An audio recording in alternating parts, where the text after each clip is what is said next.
बड़ी खबर ईरान युद्ध को लेकर सामने आ रही है। जंग में कूदे सऊदी और यूएई। सऊदी की तरफ से लिया गया बड़ा फैसला और यूएई ने अब बड़ी कार्रवाई की है। अब आपको बता दें, ईरान के खिलाफ अमेरिका इजराइल के हमलों के बाद से ही मिडिल ईस्ट में 25 से 26 दिनों से भीषण तनाव बना हुआ है।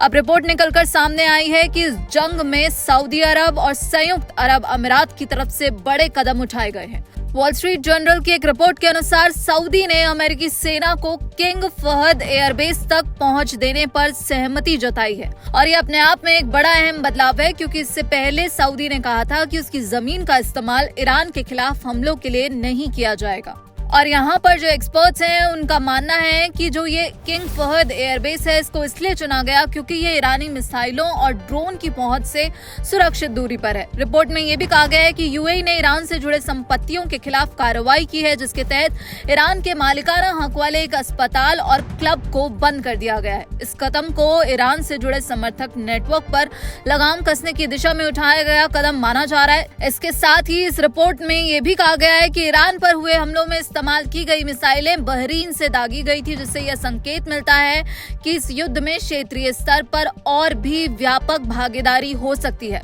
हालांकि अमेरिकी सेना ने इस बात पर कोई टिप्पणी करने से इनकार कर दिया है कि क्या उसे क्षेत्रीय सहयोगियों से मदद मिल रही है। वहीं बाजारों ने इसको लेकर तुरंत प्रतिक्रिया दी और कच्चे तेल की कीमतें थोड़ी बढ़ गई, जबकि अमेरिकी स्टॉक इंडेक्स फ्यूचर्स ने अपनी पिछली बढ़त गंवा दी। तो जहां एक तरफ ईरान ने पड़ोसी देशों में मौजूद ठिकानों को निशाना बनाकर अमेरिका इजराइल के हमलों का जवाब दिया। इजराइल के हालिया हमले में ईरान के एक गैस क्षेत्र को निशाना बनाया गया था, जिसके जवाब में तेहरान ने पूरे मिडिल ईस्ट में कई ऊर्जा से जुड़े बुनियादी ढांचों पर जवाबी हमले किए और अमेरिकी राष्ट्रपति डोनाल्ड ट्रंप ने इसके बाद इजराइल की कड़ी आलोचना की। इजराइल ने बाद में कहा कि वो ऊर्जा से जुड़े सुविधाओं को निशाना बनाने से बचेगा।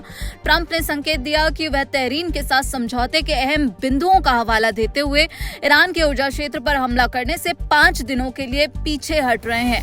लेकिन इसी बीच जो बड़ी खबर निकलकर सामने आई है वो है कि सऊदी और यूएई की तरफ से अब बड़े कदम उठाए गए हैं, जिसके बाद ये कहा जा रहा है कि अब ये युद्ध और ज्यादा खतरनाक मोड़ पर पहुंचता हुआ दिख सकता है।